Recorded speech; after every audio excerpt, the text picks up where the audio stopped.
보겠습니다. 하나님의 말씀은 요한일서 5장 11절에서 13절까지 말씀이 되겠습니다. 자, 우리 함께 찾으셔서 요한일서 5장 11절부터 13절까지 말씀을 우리 합독하도록 합니다. 자, 우리 합독합니다.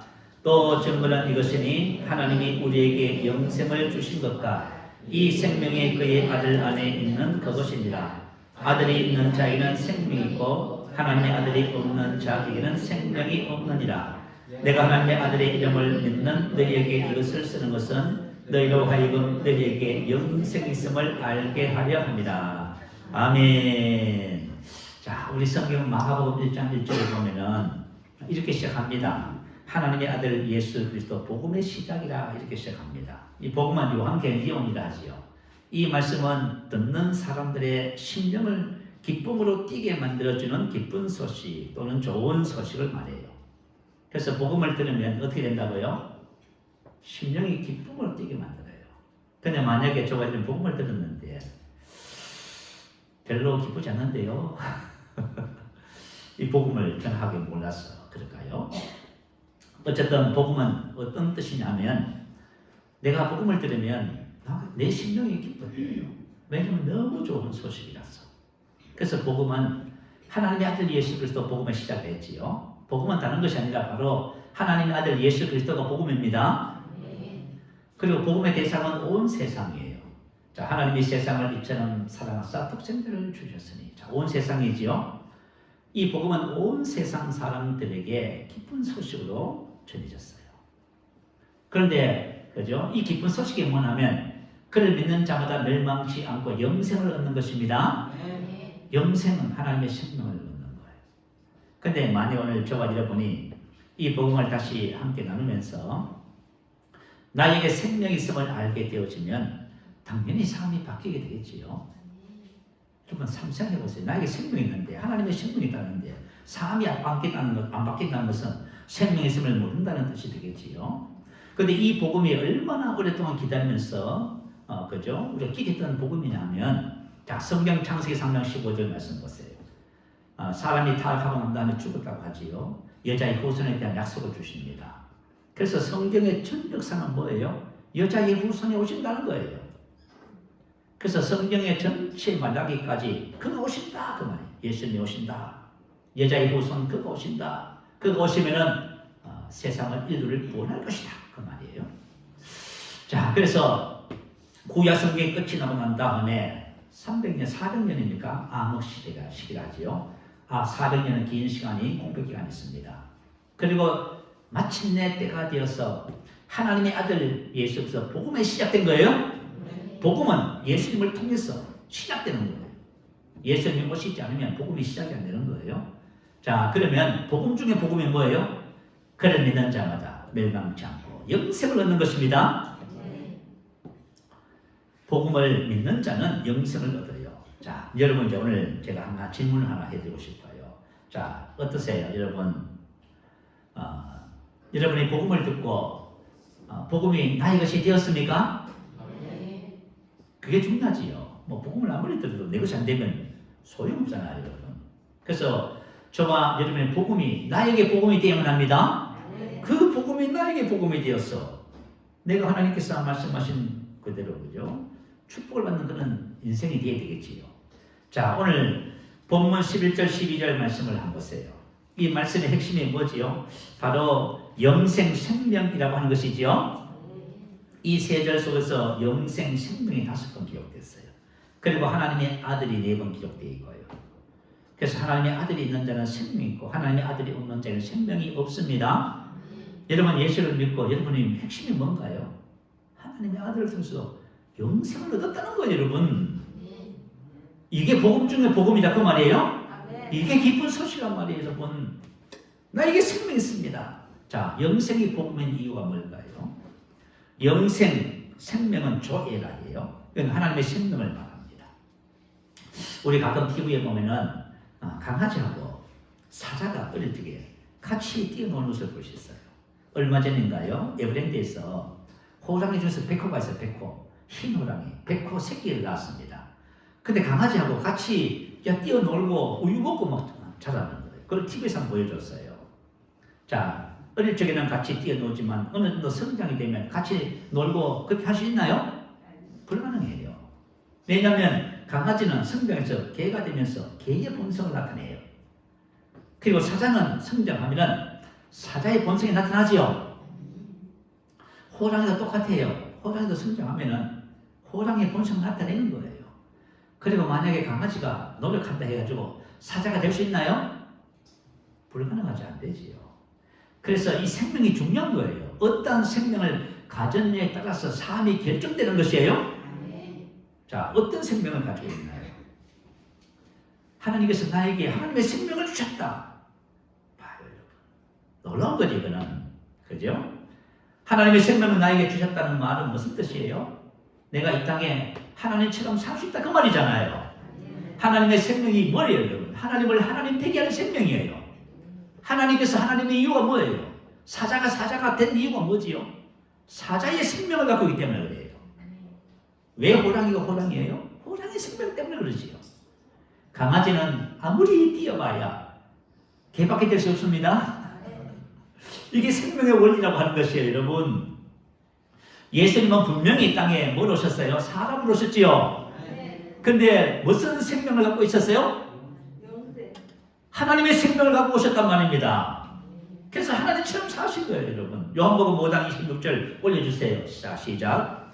아버지께서 자기 속에 생명이 있음같이 아들에게도 생명을 주어 그 속에 있으셨다.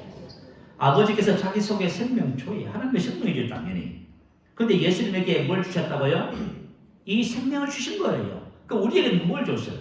이 생명 주신 거지요. 왜 생명을 주셨을까요? 이 생명을 살으라고. 그래서 예수님은 뭐라고 하셨어요? 오시면 세상에 나는 세상의 빛이다. 그러셨어요. 왜 빛이냐면 생명의 빛을 소유하고 계셔서 그래요? 여러분, 생명은 빛이에요. 그래서 예수님은 하나님의 빛이듯이 예수님도 빛이셨어요. 하나님이 사랑이시죠? 그 예수님도 사랑이에요. 예수님이 사랑이라면 우리는 뭐예요? 사랑밖에 할 줄 모르지요, 여러분. 오늘 여러분 생명을 발견하잖아요. 저희 삶도 더 한층 진보될 것이고 여러분의 삶도 변화가 되어야 될 것이에요. 하나님이 왕이듯이 예수님이 이 땅에 왕으로 사셨습니다. 아담의 범죄 이후에 인류의 상태가 어떻게 됐습니까? 자, 창세기 2장 17절에 선악을 알게 하는 나무의 열매를 먹지 말라. 내가 먹는 날에는 반드시 죽으리라 했어요. 아담과 하와가 하나님의 말씀을 명령을 듣지 못하고 선악을 다 먹었지요. 그래서 결과가 어떻게 됐을까요? 죽었습니다. 뭐가 죽었다는 것이지요? 이렇게 살아있는데요. 바로 죄와 허물로 영이 죽었다 그 말이에요. 에베소서 2장 1절에 보면 그의 죄와 허물로 죽었던 너희를 살리셨도다. 허물로 죽은 우리를 그리스도와 함께 살리셨고. 자, 무엇이 죽고 무엇이 살았어요? 우리 안에 있는 영적 상태. 영. 하나님의 형상과 모양대로 창조됐다는 것은 영적 존재로 창조됐다 그 말이에요. 하나님께서 성경에 보니까요, 흙으로 사람의 몸을 빚으셨답니다. 그리고 거기다가 뭘 불어넣으셨어요? 생기를 불어넣으셨어요. 이것은 하나님의 영, 성령을 불어넣으셨다 그 말. 그 사람 속에는 누가 들어와 계셔요? 처음 사람 하나님이 들어와 계셔요. 여러분, 참 사람은 참 놀랍지요. 하나님이 들어와 계셔서 하나님으로 더불어 사는 존재가 사람이란 말이에요. 그래서 사람은 하나님의 생기를 불어넣었으니 사람이 생명이 됐다 그 말. 살아있는 혼이 됐다 그 말이에요. 그래서 사람은 영과 혼과 몸을 가진 존재가 됐다 그 말이에요. 그런데 뭐가 죽었다고요? 영이 죽었다. 다시 말하면 하나님의 영이 사람을 떠났다 그 말이에요. 여러분, 이 세상에 태어나서 예수 믿기 이전에 여러분 안에 하나님이 계셨나요? 안 계셨지요. 그 예수를 믿고 나서 하나님의 영이 성령에 들어오셨지요. 이게 여러분 차이라는 거예요. 믿지 않는 사람과 나의 차이는 뭘까? 세상 사람과 나의 차이. 겉으로 봤을 때 똑같아요. 그렇지만 영적인 부분에서는 놀라운 변화가 생긴 거예요. 세상 사람들은 그 안에 하나님의 영이 없어요. 하나님이 안 계셔요. 하나님의 생명이 없어요. 그 나는 하나님의 생명이다 그 말이에요. 그러면 내가 세상과 달라야 되겠지요. 당연히 달라야 되죠, 여러분. 세상이 나를 통해서 뭘 발견해야 돼요? 하나님의 생명을 발견해야 된다 그 말이에요, 여러분. 그런데 이걸 모르고 여러분 세상을 살잖아요. 그만 세상 사람들이 하는 고민과 갈등과 그 다 하면서 삽니다. 이거 얼마나 괴로운 인생이에요. 여러분 이 세상에 태어나면은 문제가 뭐냐 하면은 죄를 범한 인류의 상태가 로마서 7장 14절 24절이에요. 나는 육신에 속하여 죄 아래 팔렸도다. 자 다시 말하면 내가 태어나는데 나는 영이 아니에요. 육신 돼버렸어. 나는 육신이다. 이 육신이라는 존재는 뭐냐면 육신 속에 뭐가 있어요? 죄의 법이 있어요. 죄의 본성이 있다고 말이에요. 그 죄 아래 팔려 죄의 종인 거예요. 그래서 이 세상에 태어난 모든 사람은 뭐예요? 전부 죄의 종이에요. 근데 이 육신이 어디서 왔다 하지요? 원래 사람은 영인데 하나님께로부터 온 거예요. 근데 이 육신은요? 너희 아비 마귀에서 왔다니. 그래서 아비의 마귀의 본성을 가지고 태어나는 거 사람이. 이야 참 기가 막힌 일이지요. 그래서 로마서 7장 24절에는 오호라 나는 공고한 사람이었다. 이 사망의 몸에서 누가 나를 건져내랴. 그래서 공고한 인생이에요. 만약에 지금 예수를 믿어도 나는 공고합니다. 영생을 몰라서 그래요. 나는 개없습니다. 영생을 몰라서 그래요. 난 여전히 죄 가운데 있습니다. 영생을 몰라서 그래요. 난 여전히 사망 가운데 있습니다. 나는 여전히 슬픔 가운데 있습니다. 나는 여전히 괴로움 가운데 있습니다. 영생을 몰라서 그래요. 그래서 예수를 믿었는데 그저 얼마나 공고한지 뭘 몰랐어요? 영생 있음을 알지 못했어. 자, 이 영생은 하나님 주신 생명, 영적인 영역은 사람의 이성으로는 알 수 없습니다. 감각으로는 몰라요. 감각과 이성은 몰라요. 그러니까 세상의 종교와 철학과 학문과 영적인 영역을 다루지 않아요, 여러분. 세상의 의학과 과학과 모든 것은 육체와 정신을 다루는 거예요. 할 수가 없는 거예요. 그래서 아무리 애를 쓰고 노력해도 문제가 해결이 안 돼요. 제가 지난 며칠 전에 목회자 모임에 참석을 했어요. 이 복음을 소개하는 그런 모임이었는데요. 거기서 이제 여러 목사님을 이제 만났어요. 이분들이 보니까 내적 치유, 교회 안에서도 그런 거예요. 내적 치유, 상담, 내적 치유. 근데 이분들도 보니까 한국에 유명하다는 교수님들, 박사님들, 그분들 통해서 내적 치유를 배우고 그 사유를 하셨더라고요. 그 세 분 다. 그 이분들이 뭐라고 하냐면 내적 치유는 2% 부족합니다. 안 된대요. 뭐가 안 되냐면 나도 안 되는데 여러분 생각해보면 내가 안 되는데 다른 사람을 가르쳐서 되게 할 수 있어 없어요? 그건 완전 사기에 사기 하는 거예요. 사기. 내적 치유, 마음을 혼을 다루고서는 안 된단 말이에요. 사람은 영인 것을 알고 우리의 혼이 영을 닮아가야 되는 거예요. 그래야 문제가 해결되는 거예요. 그런데 내대로 마음 정신만 다루고 있으니 문제가 돼요. 말씀을 한다 하지만 실제로는 정신을 다루고 있는 거예요. 그러니까 세상 학문이 교회에 들어와서 그런 일들을 지금 하고 있다가 말이에요. 그래서 그런 얘기를 하면서 복음을 만나고 나서 그죠? 그 하는 모든 사역을 내려놨다 그렇게 고백을 하더라고요.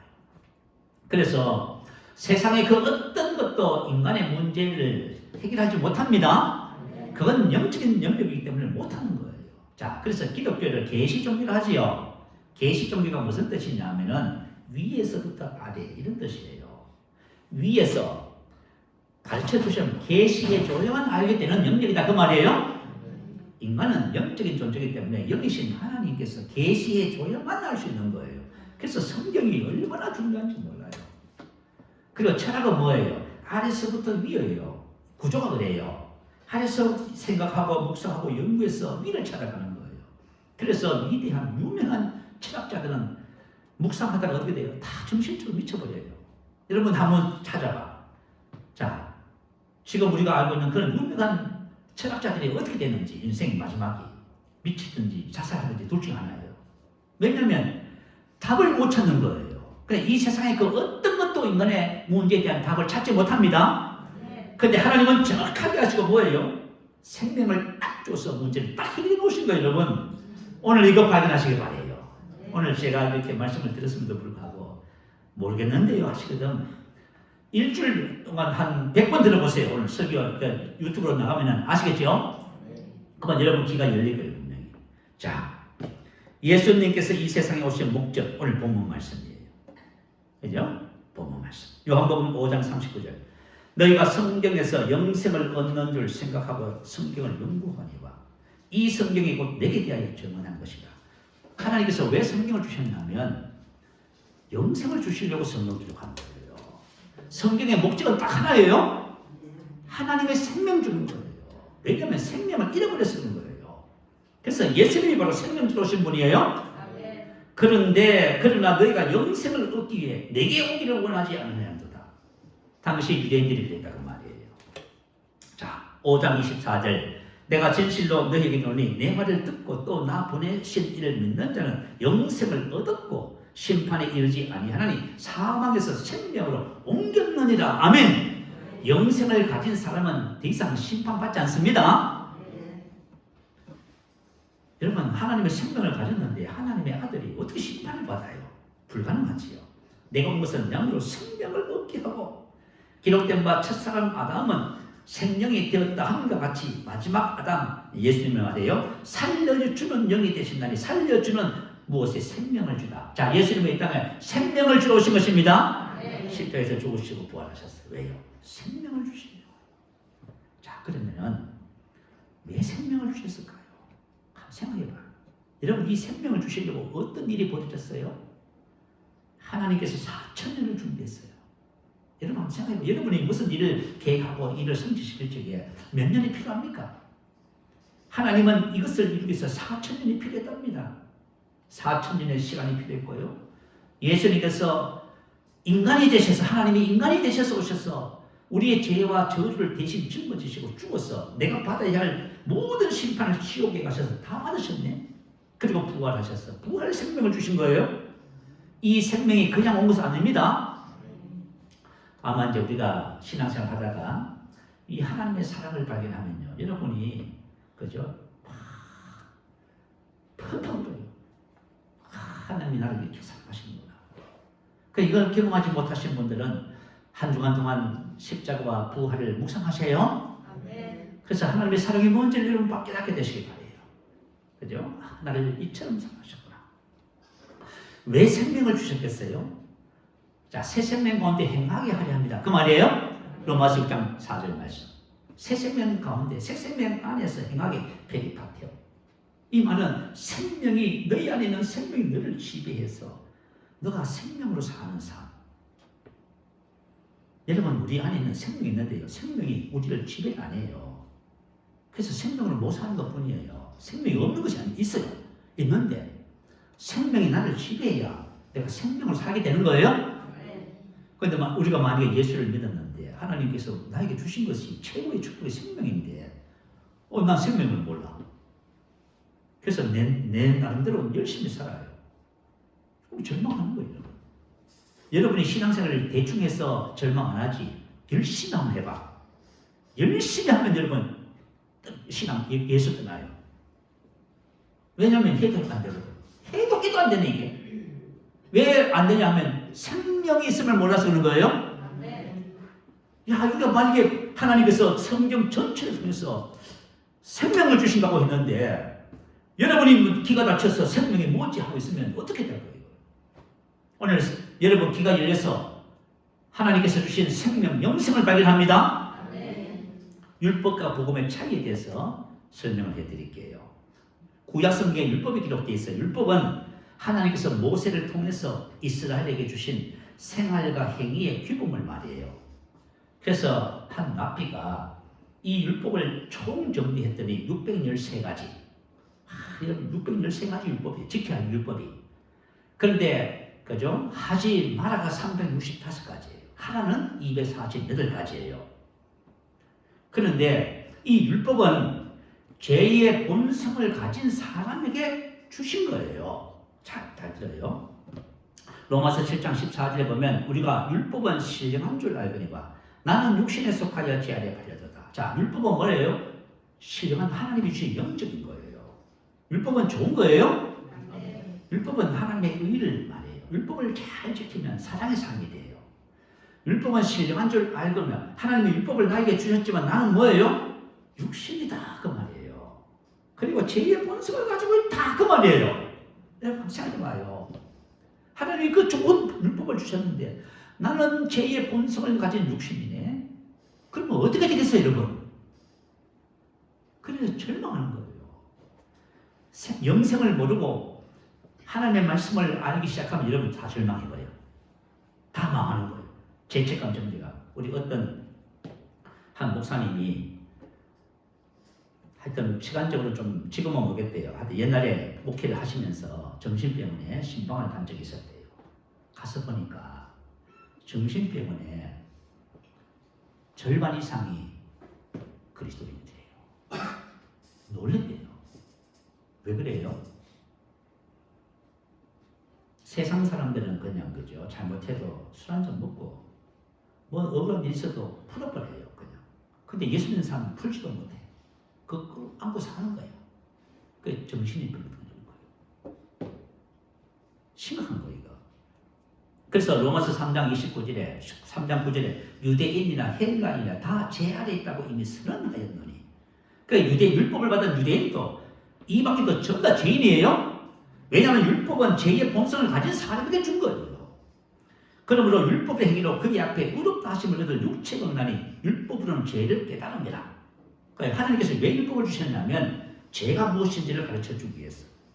왜냐하면 율법이 없으면 죄를 모르는 거예요. 그러니까 율법을 성경의 계명을 많이 알잖아요. 그러면 죄책감, 정죄감이 다 빠져버려요. 그래서 교회 다니는 사람들이 죄책감, 정죄감, 열등감 때문에 정신병을 가는 거예요. 아시겠죠? 그 한 장로님이 뭐라고 하냐면 극동방송에 나와서 간증을 하는데 이런 말을 했어요. 자기는 정신과 의사인데 자기가 정신과 의사이기 때문에 성도들이 많이 이렇게 상담을 온대요. 이렇게 찾아온대요. 그런데 이분이 뭐라고 고백을 하냐면 지금 한국 교회는 무슨 공장이냐 하면 사람들을 죄책감, 정죄감, 열등감을 만들어내는 공장이래요. 교회에 들어오잖아요. 그러면 목사님들이 복음을 가르친다면 말씀을 가르쳐요. 말씀을 가르치면 어떻게 돼요? 전부 정죄감에 빠져요.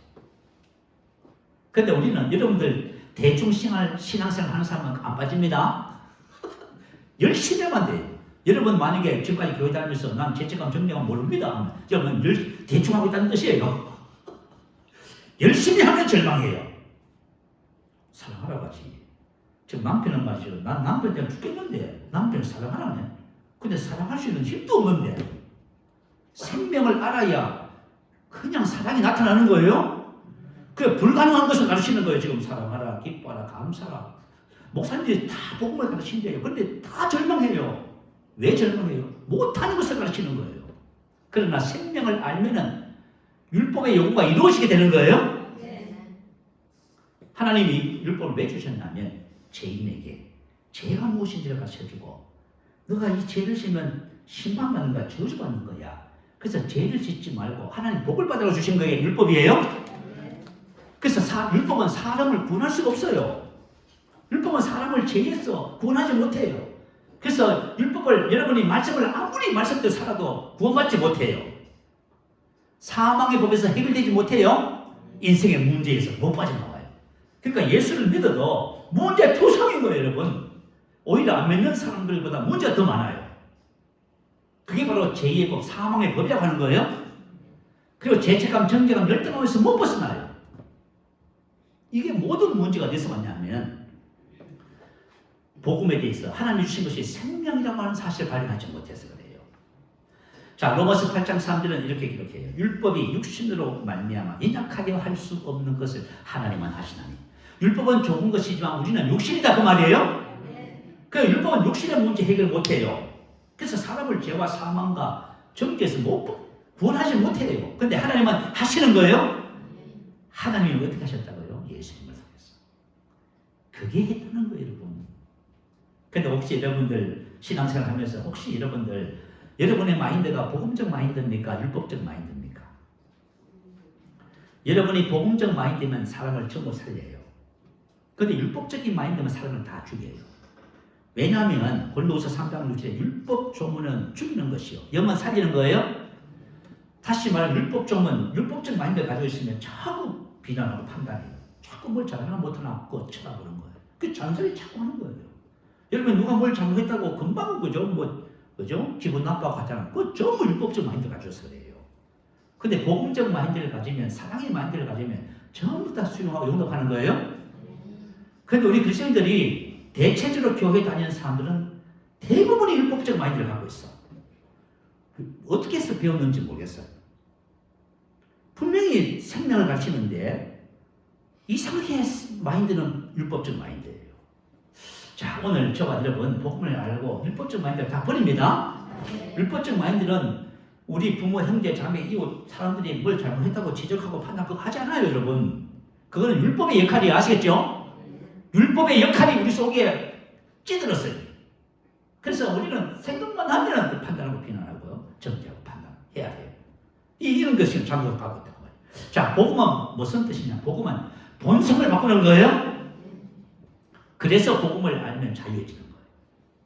자, 그것을 하나님이 하셨어요. 율법이 하지 못한 그것을 한 거예요. 그것이 뭐냐면 로마서 8장 2절. 이런 그리스도 예수 안에 있는 생명의 성령의 법이 죄와 사망의 법에서 너를 해방하였습니다. 할렐루야. 예수님께서 우리 안에 생명의 성령을 주셨다고 말이에요. 이 생명을 따라 살면 어떻게 돼요? 죄와 사망의 법에서 해방되는 거예요. 여러분, 죄의 문제, 인생의 문제에서 해방되는 거예요. 자유해지는 거예요. 근데 나는 열심히 벌어서 성공할 겁니다. 상관없어요. 복음하고 나 그런 거 없어도 난 잘 살 수 있어요. 한번 살아봐요. 여러분이 살면 살수록 괴로울 거예요. 복음을 떠난 인생은 희망이 없어요. 저는 인기가 많아서, 전 돈을 많이 버는데, 전 건세가 있습니다. 그거 한번 가져봐. 인기를 가지면 가질수록 여러분 목마를 거야. 건세를 가지면 가질수록 여러분 괴로울 거예요. 그래서 옛날 사람들은 뭐라고 했어요? 천석구는 천가지 걱정을 하고 만석구는 만가지 걱정을 한다 했어요. 이거 이해를 못하는 거예요. 우리 젊은 세대들이 이게 뭔지 이해를 못해요. 그래서 이렇게 말하는 모든 사람들을 향해서 뭐라고 표현해요? 꼰대. 우리 젊은 청년들이 그 이해를 못해. 이 복음을 이해를 못해요. 복음을 받아들이려고 하지 않아요. 복음만이 나의 인생의 삶의 근원적인 문제를 해결하고 나를 위로 쏘아 올리는 거예요. 내가 바른 인생을 살도록 나를 만들어주는 거예요. 그래서 하나님께서 예수님을 통해서 하신 일이 뭐냐면 저와 여러분 다시 태어나는 거예요. 육으로 난 것은 육이요, 영으로 난 것은 영이다. 영적인 존재, 하나님의 생명을 가진 존재로 하나님이 내 안에 오셔서 나를 생명으로 다시 태어나게 하는 거예요. 이게 말이죠, 복음이라고 하는 거예요. 자, 베드로서 1장 3절 4절 올려주세요. 한번 읽어보십니다. 자, 시작. 그의 신기한 능력으로 생명과 경건에 속한 모든 것을 우리에게 주셨으니 이런 자기의 영광과 뜻으로서 우리를 부르신 이를 알므로 말미암음이니라. 이로써 그 복이롭고 지극히 큰 약속을 우리에게 주사 이 약속으로 말미암아 너희가 정욕 때문에 세상에서 썩어질 것을 피하여 신성한 성품에 참여하는 자가 되게 하려 하셨느니라. 자, 그의 신기한 능력으로 생명과 경건에 속한 모든 것을 주셨 완료 시제입니다. 주셨다는 것은 이미 저와 여러분 예수를 믿는 순간 받았고 그것이 지금 가지고 있다는 말이에요. 그래서 여러분들이 생명과 경건에 속한 모든 것을 전부 다 받았습니다. 생명은 교회, 가는 대등적 소사, 생명과 경건 같은 의미예요. 생명 안에 있는 경건, 생명 안에 있는 하나님의 모든 것이에요. 하나님의 본성, 하나님의 지혜, 능력, 모든 것을 받아요. 왜 이걸 주셨느냐? 자, 그 법이롭고 특히 큰 약속을 우리에게 주사 완료시대. 이미 이걸 왜 주셨냐고 말이에요. 이 약속으로 말미암아 너희가 정욕 때문에 세상에서 썩어질 것을 피하여. 정욕 때문에. 인간의 근본 문제가 뭐라고요? 나는 육신이며 에피데미아 정욕이 나에 있습니다. 죄의 본질이다 그 말이에요. 그러니까 이것 때문에 인생이 얼마나 괴로운지 몰라요. 가져도 괴롭고 안 가져도 괴롭고, 가지면 좀 덜 괴롭고 안 가지면 더 괴롭고 그죠? 이거 계속 끊임없는 이렇게 인생을 살다가, 그죠? 둘째 사망으로 간다잖아요, 여러분. 이 약속으로 말미암아 너희가 정욕 때문에 세상에서 썩어질 것을 피하여 신성한 성부의 하나님의 성품의 동료자가 되게 한다. 하나님께서 우리에게, 나에게, 영에 하나님의 성품을, 똑같은 성품을 주셨어요. 그리고 이 똑같은 성품이 우리 혼에 전이 되면은 생명을 살게 돼 있어요. 그 뜻이에요, 이게. 무슨 이야기지요? 그러니까 좀 이따가 설명을 해드릴게요. 자, 생명과 경건에 속한 모든 것을 주셨어요. 하나님의 똑같은 성품을 주신 거예요. 여러분, 성령의 9가지 열매가 바로 하나님의 본성이에요. 자, 첫 번째가 뭐죠? 사랑이죠. 이 사랑은 아가페라 하는 거예요. 하나님의 사랑을 말해요. 우리 여러분 다 사랑하지요. 근데 우리가 하는 사랑은 어떤 사랑이에요? 사랑하면서 괴롭대. 근데 사랑하는데 다른 사람이 아프대. 다 뭐예요? 전부 인간적인 사랑이에요. 근데 난 사랑할 줄 압니다. 맞아요. 사랑하는데 그건 전부 다 인간적인 사랑이에요. 그런데 하나님이 말씀하신 이 아가페 사랑은 하나님의 생명으로 살지 않으면 안 되는 사랑이에요. 그러니까 우리가 이 사랑을 하려고 몸부림을 쳐보지만 사랑이 안 되는 거예요, 여러분. 왜냐하면 하나님의 이 생명이 나를 지배해야 이 사랑이 나타나는 거예요. 무슨 말인지 이해가 되셨으면 아멘. 그래서 하나님의 사랑은 아가페 사랑. 이건 조건도 없네. 자, 그런 거 있잖아요. 뭐 우리가 용서하라는 말 써요. 자, 복음을 가지고 있는데 우리 용서하라. 여러분, 아가페 사랑에는 용서하라 하지 마라 그런 거 없어요. 뭐 아가페 사랑은 어떤 사랑이냐면 저 사람이 잘못을 했어. 그러면 그 잘못을 내가 대신 짊어지고 내가 죽어야 되는 거예요? 왜 그 사람 살리려고? 근데 잘못했다고 평생 원수 치고 너 잘못해야 돼. 내 복수할 거야. 나 용서 못해. 그 무슨 말이에요? 이거 전부 다 육신으로 사는 거죠. 전부 다. 하나님의 생명의 본질을 몰랐어. 그래서 저와 여러분이 인생을 살면서 있잖아요. 모든 관계에 불화가 어디서 와요? 이게 안 돼서 오는 거예요. 이게 안 돼서. 나는 우리 남편 때문에 아내 때문에 너무 힘들어요. 이게 안 되는 거예요. 두 번째 본성이 뭐예요? 기쁨, 이 즐거움, 희락. 그죠? 이것은 뭐냐면 기쁨의 충만, 넘치는 기쁨을 말해요. 기뻐할 일이 있어야 기뻐하죠. 본성이 기쁨이라니까. 나의 본성이 뭐예요? 기쁨이에요. 화평, 에이레네, 평화의 상태, 평화, 복지, 번영, 오래 참음, 자비, 친절한 성품과 행위, 온화함. 저와 여러분 다 온화한 사람들이에요. 아시겠죠? 양선, 선함을 말해요. 예수님 그러죠. 나는 선한 목자다. 다 그러시지. 저와 여러분도 선합니다. 그래서 내가 이렇게 나는 선함, 난 사랑밖에 할 줄 몰라요. 제가 이 새로운 피조물의 계시 복음을 알고 나서 딱 깨달았어. 지금은 비록 잘 내가 못하지만은 나의 본질은 뭐예요? 사랑밖에 할 줄 몰라요. 할렐루야. 그래서 제가 여러분 사랑밖에 할 줄 모른다 그 말한 거예요. 내가 이 사랑이 이제 더 많이 나타나겠지요? 그죠?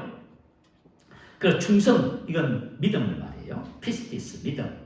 자, 믿음도 우리의 본성이에요. 온유, 친절, 겸손, 동정심, 유순함 이런 뜻이에요. 절제는 자제, 자기 조절. 이게 바로 저와 여러분이 하나님의 생명을 타고난 본성입니다. 할렐루야. 자, 토마스 아퀴나스라고 하는 철학자가 계세요. 이분은 중세 유럽의 스콜라 철학을 대표하는 이탈리아의 가톨릭 신학자예요. 이분이 행복론을 이렇게 말했어요. 철학자들은 대체적으로 행복론을 말합니다. 자, 이 행복이라는 것에 대해서 행복이 인생 최고의 목적이고 최고의 선이다. 행복이 인간 삶의 궁극적 요소이다. 행복이 이루어지면 더 이상 바랄 것이 없는 삶을 누리는 것이다. 아멘. 자, 모든 사람들이 원하는 것이 뭐예요? 왜 공부해요? 왜 열심히 하고 뭐 해요? 결혼하고 해요? 행복을 위해서 하는 거예요. 이게 인간의 그죠? 최고의 선이에요. 이게 이루어지면 더 할 나위 없는 삶이 이루어지는 거예요. 그런데 이 행복론은 모든 철학자들이 다 하는 얘기예요. 아리스토텔레스의 행복론을 토마스 아퀴니스가 그죠? 그대로 수용했어요. 그런데 이분이 무슨 얘기했는지 잘 들어봐요, 여러분. 놀라워요. 인간이 지향하는 최고의 선인 행복은 세상적이고 인간적 노력으로 이룰 수 없는 것이다. 다시 말하면 세상에 성공하고 인기 뭐 얻고 가지고 뭐 잘 되고 누가 나를 뭐 사랑해주고 그죠? 내가 뭐 인정을 받고 뭐 끓이기 먹고 거침이 없고 뭐 세상적으로 그것까지는 안 된다는 거예요. 인간적 노력으로 이룰 수 없는 것이다. 완전한 행복은 하나님의 은혜로 누리는 영생의 삶에서만 가능하다. 할렐루야. 우리가 하나님의 생명을 알고 생명으로 사는 삶으로 들어가면 그게 뭐예요? 완전 행복이 이루어져요. 이게 바로 성경에서 말씀하시는 행복의 길입니다. 여러분 인생을 한번 살아봐요. 그죠? 행복 아무리 찾아봐요. 없어요, 여러분. 아무리 찾아봐도 행복 없어요. 근데 하나님 안으로, 생명 안으로 들어가면 거기서 행복이 나와요. 완전한 행복. 그래서 혹시 여러분들이 나는 뭐가 없었어, 뭐 안 됐어, 나는 행복하지 못합니다. 다 쏟고 있는 거예요. 그건 행복도 아닌데 행복 아닌 것을 붙잡고 있는 거예요, 지금. 진정한 행복은 영생의 삶에서만 가능한 거예요. 자, 하나님의 생명의 본성을 따라 살면은 어떤 일이 이루어지냐면 율법의 요구가 이루어져요. 로마서 8장 4절에 보면 그 영을 따라 행하는 우리에게 율법의 요구가 이루어진다. 할렐루야. 사랑, 율법에서 말하는 모든 의지요, 그게 이루어져 버려요. 왜냐하면 우리 본성을 따라 살잖아요. 구약은 죄의 본성을 가진 사람에게 주셨기 때문에 율법을 알면 절망해요. 근데 복음은 하나님의 생명의 본성을 가지고 있기 때문에 율법에서 말하는 사랑하라, 아멘, 사랑하게 되는 겁니다. 기뻐하라, 아멘, 기뻐하게 되는 거예요.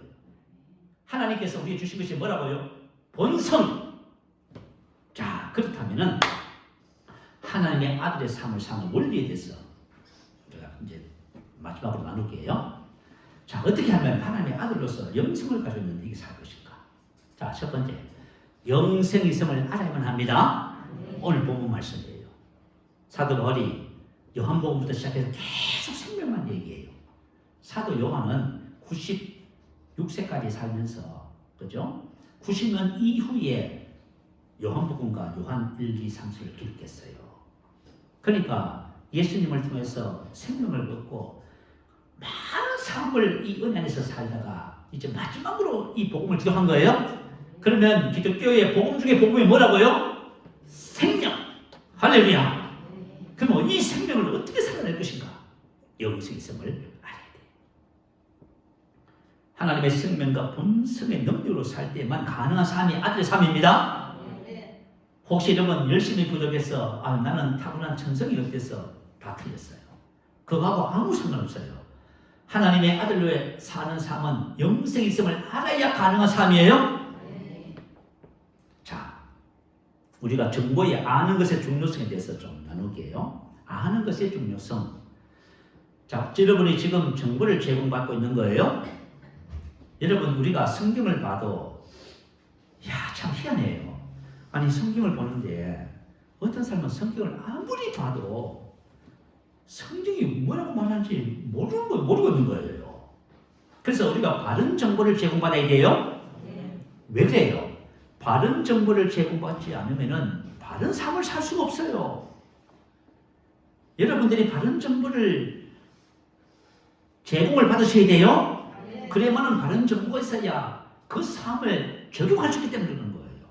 이 사람의 뇌는 고정관념에 사로잡혀 있거나 어떤 정보나 지식이 우리 두뇌에 존재하지 않을 때는 전혀 볼 수 없고 인지할 수도 없다.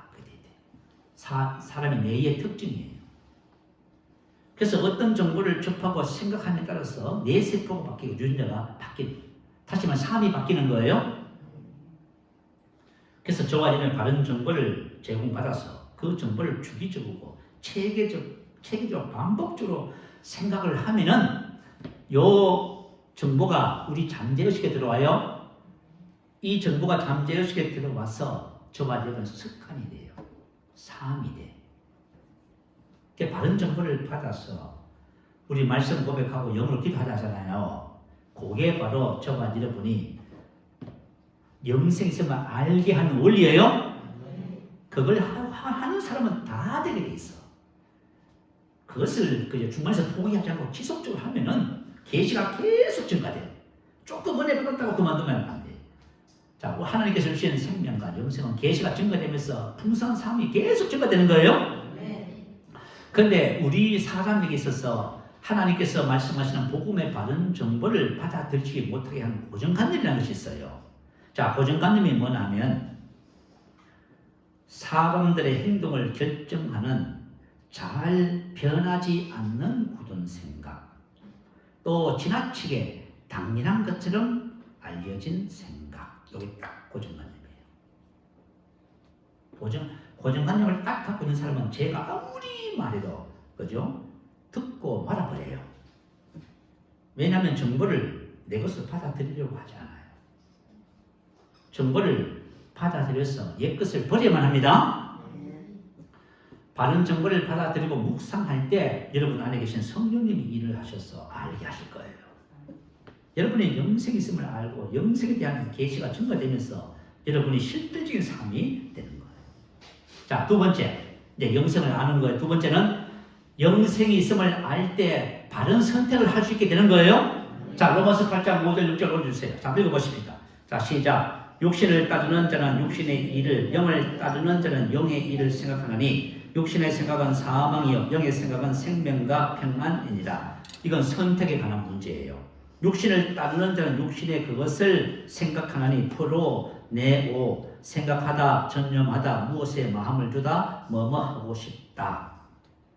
육신을 따르는 사람은 육신의 그것을 마음에 생각해요. 영을 따르는 사람은 영의 그것을 생각해요. 이 선택에 관한 부분이지요. 육신을 따르는 자는 육신의 그것을 생각하나니. 세상에 믿지 않는 모든 사람은 어떻게 살아가요?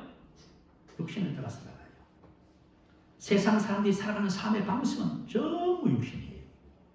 근데 여러분들이 만약에 세상 저 사람하고 나하고 살아가는 삶의 방식이 똑같다. 이 육신을 따르고 있어요. 딱 육신을 따르고 있는 거예요. 이 심각한 부분이에요. 육신을 따른다는 말은 무슨 뜻이냐면 여러분 지금까지 살아왔던 오감 지식을 통해서 보고 듣고 느끼는 것을 따라서 생각하고 말하고 행동하는 것. 그리고 여러분 잠재의식에서 인식된 것을 뭔가 상황에 대하면 그죠? 이런 것도 있어요. 여러분. 육신을 따른다는 말은 뭐냐면 옛사람을 따르는 것을 말이에요. 내가 만약 어떤 상황에 딱 꽂히니까 그 두려움이 생겨서 소리 막 치건땀이 나. 그래서 말을 듣는 거지. 그것도 다 뭐예요? 육신을 따르는 거죠. 우리 뭐랄까 우리 이 혼과 몸에 그죠? 옛 것이 아주 그냥 찌들어져 있는 거예요. 지금. 만약에 저와 여러분이 이제 그죠? 하나님의 말씀이 자꾸 여러분 속에 들어오면 뭐가 구분이 되냐면 육신과 영이 딱 구분돼요. 여러분 속에 하나님의 말씀이 없이는 구분 안 돼요, 여러분. 그러니까 교회 와서 그죠? 말씀 듣고 뭐 셀 예배하면서 이랬다 저랬다 말을 다 해도 삶은 전부 육신적이야. 세상 사람과 똑같이 생각하고 말하고 행동하네. 다 똑같아요, 여러분. 근데 영을 따르는 사람은 영의 그것을 묵상하는 거예요.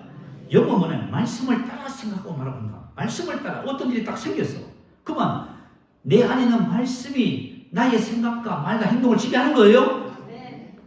여러분 제가 지난번에 하나님께서 저를 훈련시킬 적에 어떻게 훈련시켰다고 했어요. 자, 여러분 다 아시다시피 1층에 작업을 하면서 그죠? 너무 심하겠는지 이게 부었단 말이죠. 바이셔츠 단추를 못 잠궜다니까 꼼짝을 못했어요. 저녁 때 되니까 퉁퉁 부어서 이거 가지고 세면도 못해. 한 손으로 세면하고 완전 이게 완전 부어가지고요. 이 다친 거지요. 저녁 기도 시간에 기도하려고 앉았는데 주님이 뭐라고 하세요? 너 이미 치료받았다. 이게 뭐예요? 하나님의 말씀은 우리 병 없어요. 아시겠죠? 아유, 안 믿다는데 뭘 안 믿어요, 여러분. 이 점에서 다 지나갔는데 다 썩는 거예요, 여러분 지금. 그래가지고 그죠? 막 병원 가서 막 제가 이런 병원 가자는 말을 많이 하고 진리를 많이 주는 거예요. 병원에 가서 뭐 치료받고 하고 뭐 걱정하고 염려 다 해버린 거예요. 이게 세상 사람들 다 그렇게 살지요. 똑같이 하고 있잖아요 지금. 제가 왜 이 예를 듣냐면 영을 따르는 것이 뭔지를 설명하는 거예요. 주님이 뭐라고 하세요? 너님이 치료받았다. 아파 죽겠는데 참 치료받았대. 하나님은 우리를 볼 적에 복음의 진리를 따라 예수님을 통해서 보시는 거예요. 그래서 주께서 채찍에 맞아 나음을 입었어요, 여러분. 주님께서 채찍에 맞아 나음을 입었다 그 말은 뭐냐면 치료받았다, 병 없다 그 말이에요. 영생을 가진 사람은 건강의 본성을 가지고 태어나요. 건강의 본성을 가지고 있는 사람이 몸 병이 있어요, 여러분. 코로나가 장을 한다 해가지고 그게 들어와요. 코로나가 몸에 접할 수 있지요. 그래, 그거 나하고 아무 상관없어요. 자, 주님께서 나를 어떻게 보시냐면 말씀대로 보세요. 그래서 하나님은 우리가 말씀대로 생각하고 말하고 행동하기를 원해요. 이게 바로 영으로 사는 삶이에요. 근데 아침에 일어났어요. 똑같아요. 근데 기도하려고 앉았는데 주님이 또 뭐라고 하세요? 넌 이미 치유받았다고 하세요. 고백했지요. 맞습니다. 저는 이미 치유받았습니다. 저는 그래서 채찍에 맞아 나음을 입었고 저는 신성한 건강을 가지고 나와 상관없습니다. 오전 중에 풀렸어. 자, 저와 여러분이 영으로 하나님의 생명으로 말씀을 따라 영으로 기능하는 사람이 무엇인지를 여러분 배우셔야 되는 거예요. 영을 따르는 자는 영의 그것을 생각하니 이것은 훈련으로만 되는 거예요. 이미 우리는 그죠? 우리의 사고 체계라든가 잠재 의식, 우리의 모든 행동과 습관들이 뭐예요? 전부 육신이에요. 그렇게 수십 년을 살아왔잖아요. 이미 육신이에요. 그죠? 그래서 우리가 하나님의 생명을 가지고 있지만 우리의 혼적인 부분에서 완전히 육신적이기 때문에 영으로서 못 사는 거예요. 그런데 우리 혼이 영을 닮아버리면 이제 생명을 영으로 사는 거예요. 그래서 혼의 구원을 이야기하는 거예요. 혼의 구원. 자, 빌립보서 2장 12절에 너희 구원을 이루라. 구원받았는데 뭘 또 구원을 이루라고요? 현재 지금 이루어 가야 할 구원. 구원을 이루래요. 이 도대체 이게 무슨 말이냐 그 말이에요.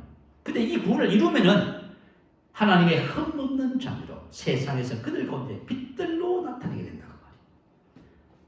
파이노, 빛나다, 빛이다, 보이게 하다. 다시 말하면 하나님의 아들로서 빛들로 비추는 삶을 산다 그 말이에요. 빛들로 빛난다. 빛들로 빛나다. 우리 생명의 빛이라고 했어요. 이 생명의 빛이에요. 우리가 우리 혼의 구원을 받으면 이 생명의 빛들로 빛나게 돼서 생명이 나타나요. 여러분이 이제 직장에 가잖아요. 여러분이 가면 빛이에요. 어둠이 다 떠나가. 그 여러분이 직장에 가면 사람들이 전부 여러분을 그죠? 동경해요. 와, 어떻게 저게 살 수 있을까? 세상 사람들은요, 전부 자기 이익이라고 하는 그 개념에 따라서 전부 보고 판단 다 하는 겁니다, 여러분. 세상에 움직이는 원리가 뭐예요? 자기 이익이 욕심이지요. 그러니까 우리 그리스도인들은 그게 아니에요. 우리 그리스도인들은 생명을 따라서 사랑으로 행하는 거죠, 전부 다. 그러니까 완전히 빛으로 빛나는 거예요, 여러분. 내가 가는 곳에는 빛으로 빛납니다. 여러분이 교회에 자리에 앉아서 여러분 한 자리에 앉아있는 그곳이 빛으로 빛나는 거예요, 여러분. 한 사람 한 사람 앉는 그 자리가. 놀랍지요. 이렇게 하나님께서 우리에게 빛으로 빛나는, 그래서 예수님이 그러죠. 넌 세상의 빛이다. 산에 동네 있는 동네가 숨기지 못하다. 가서 세상의 빛을 비추라. 너는 빛으로 빛나게 된다. 할렐루야. 생명의 빛을 비춤으로 말미암아 사람들의 생명을 이끌 수 있게 되는 거예요. 그래서 옛사람을 벗어버리고 심령에 새롭게 새 사람을 입으라고 하시는 거예요. 우리 혼과 몸속에 습득되는 옛사람의 모든 것들을 전부 다 벗어버립니다. 이제 저와 여러분이 영생을 알기 위해서 한 말씀이 영이요 생명인데 말씀을 알기 위해서 여러분이 고백하고 영으로 기도하기 시작하면은 이제 여러분 속에 하나님의 말씀이 들어올 거예요. 하나님의 말씀이 쫙 들어오잖아요. 그러면 옛것과 새것이 다 구분돼요. 그러면 옛것을 버릴 수 있는 힘이 주어져요. 그 옛것을 버리는 거예요. 분노도 버리고 미움도 버리고 시기 질투도 버리고 부끄러움과 수치도 버리고. 그러니까 내가 사람 앞에 서면 저는 부끄러워서 말도 못해요. 인생을 실패하게 돼요. 그게. 그러나 부끄러움과 수치는 우리가 아닙니다. 그 다 옛것이에요. 다 버리는 거예요. 그리고 우리는 우리 속에 있는 강하고 탐정을 가지고 있어요. 하나님이 우리에게 주신 것은 뭐예요? 두려워하는 마음이 아니라, 두려워하는 영이 아니라 능력과 사랑과 절제하는 영을 주셨지요. 여러분, 우리 젊은 세대의 청년들이 이 복음으로 무장하면 여러분은 탁월해집니다. 탁월해질 수밖에 없는 거예요. 그래서 저와 여러분이 복음의 진리를 따라 우리 혼의 구원을 이루는 만큼 하나님의 생명이 우리를 통해서 나타나게 되는 거예요. 자, 여러분, 예수님께서 마태복음에 팔복을 딱 얘기하셨어. 예수님께서 제자들 딱 가르치는데 입을 딱 여시면서 뭐라고 하셨는지 아세요? 마카리오스, 행복하리라 딱 그러셨어. 뭐예요? 이게 무슨 뜻이에요? 하나님은 저와 여러분이 전부 행복하기를 원해요. 행복하리라. 자, 한번 질문해볼게요. 행복하십니까? 한번 대답해봐.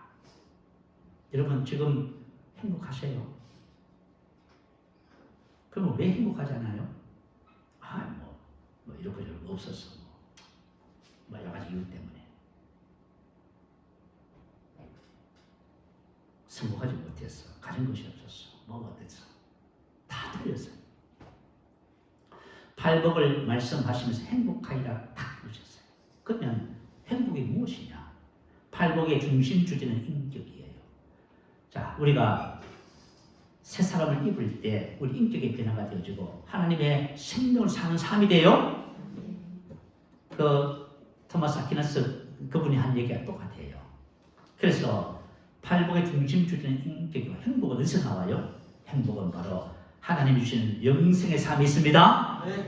영생의 삶에 딱 행복이 있어요. 그래서 여러분들이 이제부터 뭐 행복에 대해서 이야기하면서요, 뭐 세상 사람들이 말하는 것을 이렇게 저렇게 얘기하지 마세요.